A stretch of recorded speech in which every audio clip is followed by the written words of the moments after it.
La noche que Noah partió a otro de sus interminables viajes de negocios, una extraña quietud se apoderó de nuestro apartamento en Edimburgo. El silencio no era apacible, se sentía como algo pesado que presionaba las paredes, invadiendo cada rincón, esperándome cada vez que me atrevía a respirar profundamente. A los 32 años, nunca imaginé que mi vida pudiera sentirse tan vacía, tan distante de lo que alguna vez creí que debería ser un hogar. El apartamento se erguía alto y frío, testigo silencioso de cada miedo que intentaba ocultar. Sin Noah, el silencio no era reconfortante, sino sofocante. Sus ausencias se habían alargado con los años. Primero un fin de semana, luego una semana, luego a veces 10 días sin una sola llamada. Seguía fingiendo no darme cuenta de lo lejos que nos habíamos distanciado,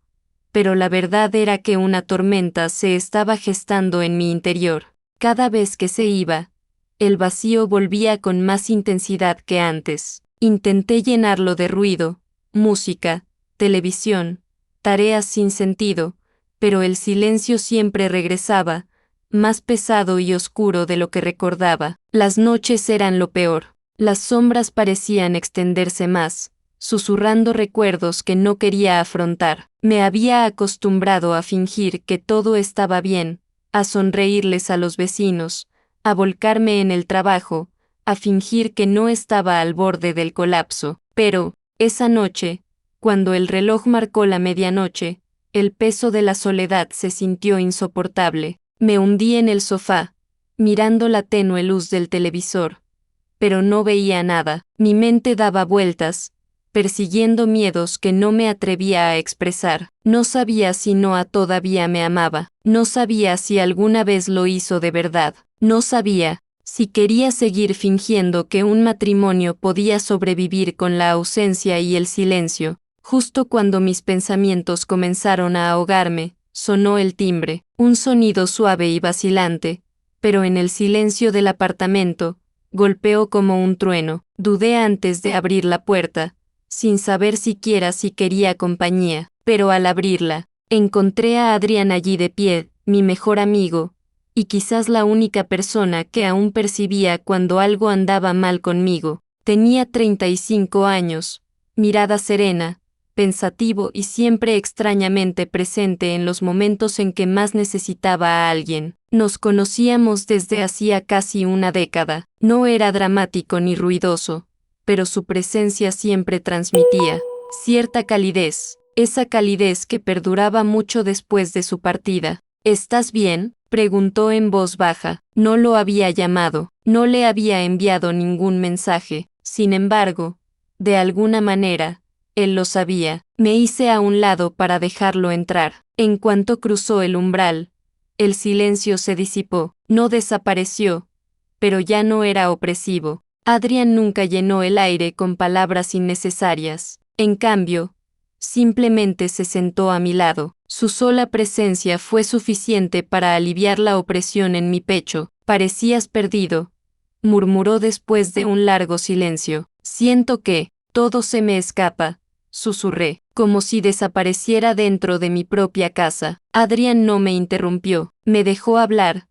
Dejó que las palabras fluyeran de mí de una manera que Noah nunca tuvo paciencia. El televisor parpadeaba, proyectando sombras cambiantes por la habitación. Me quedé mirando la pantalla, pero mi atención se desvió hacia Adrian, sentado tranquilamente a mi lado. Su serenidad contrastaba dolorosamente con el caos que sentía en mi pecho. ¿No se fue otra vez?, preguntó. Asentí. No dijo cuándo volverá. Adrian se recostó, exhalando lentamente. No mereces sentirte abandonado. Sus palabras se me quedaron grabadas en la memoria, suaves pero penetrantes. No respondí. No podía. Una parte de mí temía la verdad de lo que decía. Con el paso de las horas, la sofocante soledad empezó a disiparse. Por primera vez en días, sentí algo más que vacío. La presencia de Adrian me ofrecía una frágil sensación de estabilidad, como una pequeña chispa en la oscuridad. Cuando finalmente lo miré, sus ojos estaban fijos en mí, no me juzgaban, no me cuestionaban, sino que me comprendían. No tienes que fingir delante de mí, dijo en voz baja. La emoción me apretó la garganta. Tragué saliva. Ya no sé quién soy, Adrian. Su mirada se suavizó aún más. Entonces déjame quedarme, al menos esta noche. No deberías estar solo. Quería discutir, quería decirle que estaba bien, pero la verdad temblaba dentro de mí.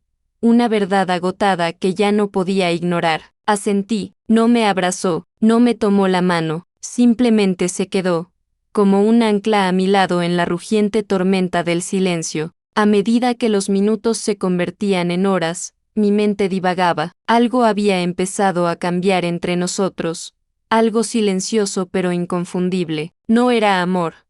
Todavía no. Tampoco era deseo. Era algo más profundo, una conexión latente bajo la superficie, tácita pero innegable, una conexión que me aterrorizaba reconocer. Una conexión que necesitaba desesperadamente, y en ese momento de tranquilidad, mientras la presencia de Adrian calmaba mi respiración, me di cuenta de que esa noche era solo el comienzo de algo mucho más complicado, algo que me obligaría a enfrentar verdades que había enterrado durante demasiado tiempo. La luz de la mañana se colaba lentamente en el apartamento, pálida y frágil, rozando el suelo como si temiera perturbar algo. Me desperté parpadeando en el sofá, con el cuello rígido y los pensamientos dispersos. Por un instante, olvidé por qué me había quedado dormida allí, hasta que el suave sonido de una taza al ser colocada sobre la mesa me lo recordó. Adrián estaba de pie en la cocina,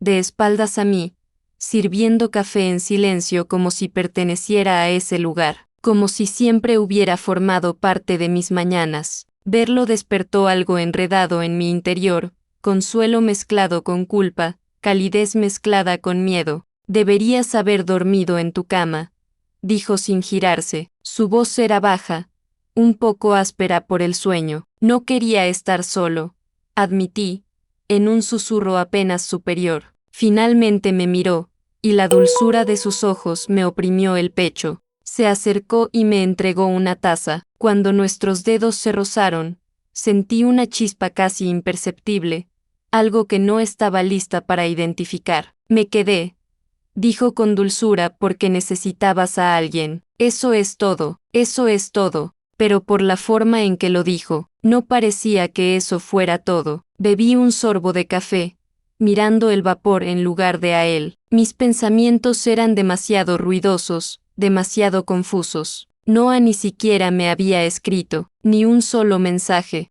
Ni siquiera me preguntó si había llegado a casa sana y salva del aeropuerto. Nada. Adrian se sentó a mi lado nuevamente, no tan cerca como la noche anterior, pero lo suficientemente cerca para recordarme que no estaba sola. Después de un largo silencio, habló. Has sido infeliz por mucho tiempo. No lo negué. No podía. La verdad estaba demasiado arraigada en mis huesos. Sigo pensando que cambiará, dije, mirando fijamente la ventana. O quizá me acostumbraré a la distancia, al silencio. La voz de Adrian se suavizó, casi quebrándose. No deberías tener que acostumbrarte a la soledad. Sus palabras cayeron justo donde más dolían. Dejé la taza, me temblaban un poco las manos. Adrian, ¿alguna vez sientes que vives una vida que ya no te pertenece? Exhaló lentamente. Todos los días. Eso me llamó la atención. Me volví hacia él, observando su rostro. Había una tristeza que nunca había notado, una pesadez que ocultaba bajo su apariencia tranquila. ¿Qué te pasó?, pregunté en voz baja. Apretó la mandíbula, como si no estuviera seguro de si responder o no. Mi matrimonio se desmoronó mucho antes del divorcio, dijo. Me quedé porque pensé que irme me convertiría en el malo. Resulta que, quedarme me hizo mucho más daño. Sentí que mi corazón se encogía. No quiero que eso me pase a mí, susurré. Ya lo es, respondió con dulzura. No hubo juicio, solo honestidad. Pero aún puedes cambiar el final. Las palabras se quedaron en mi mente mucho después de que las pronunció. Se levantó para irse, agarrando su abrigo. Por un instante, el pánico me invadió, el miedo a que ese silencio sofocante regresara en cuanto salió. ¿Te vas? Mi voz sonaba más desesperada de lo que pretendía. Su expresión se suavizó. No quiero quedarme más tiempo del debido. Vine porque estaba preocupado. Sigo preocupado, pero no quiero complicarte las cosas. No lo hiciste, murmuré. Hiciste que anoche fuera soportable. Dudó en la puerta, durante 5 segundos. Me miró, no como un amigo, no como alguien que pasaba por mi vida, sino como alguien que libraba una batalla interna que no estaba listo para admitir. Si me necesitas, dijo, llámame, cuando quieras. Salió y cerró la puerta silenciosamente detrás de él. El silencio regresó instantáneamente, frío y sofocante. Me senté en el sofá un buen rato, intentando respirar con normalidad. Mi matrimonio se sentía más frágil que nunca. Mis emociones, aún peor. Adrián había despertado algo en mí, no romance ni deseo, sino una dolorosa claridad. Un recordatorio de lo que se sentía ser amable, un recordatorio de lo que Noah había dejado de darme hacía años. Al anochecer, las horas parecían días. Cuando mi teléfono finalmente vibró, mi corazón dio un vuelco, esperando que fuera Noah, aunque no sabía por qué, pero el mensaje no era de él, fue de Adrián. ¿Vas a cenar? No te la saltes. Mis ojos ardían inesperadamente. ¿Cómo podía un mensaje tan simple herir tan profundamente? No respondí. No podía. Mis emociones eran un nudo enredado que no sabía cómo desenredar. Para distraerme, entré en la oficina de Noah, un lugar al que rara vez entraba. Sus cosas estaban exactamente como las había dejado, ordenadas, distantes, estériles. Pero un leve zumbido me llamó la atención. Su tableta de trabajo. Una notificación seguía parpadeando. No debería haber mirado. Sabía que no debía hacerlo, pero algún instinto, miedo, sospecha, detendiera, aunque todo dentro de mí se retorcía dolorosamente. Fácil, bien, siempre es más fácil romper algo que arreglarlo. Puedo intentar arreglar esto, continuó. Podemos ir a terapia, puedo bloquearla, puedo borrarlo todo. Puedo hacer lo que quieras, pero, no te vayas. El desesperado tono quebrado en su voz casi me ablandó, casi, pero cada vez que lo miraba, el mensaje que encontré aparecía en mi mente. Anoche fue perfecta, resonó como un cruel recordatorio de la realidad que nunca quise. Me detuve y pasé junto a él, necesitando aire, necesitando espacio, necesitando algo que no pareciera mentira. Necesito tiempo. Susurré, por favor, no me apures. Él asintió, pero pude ver lo aterrorizado que estaba.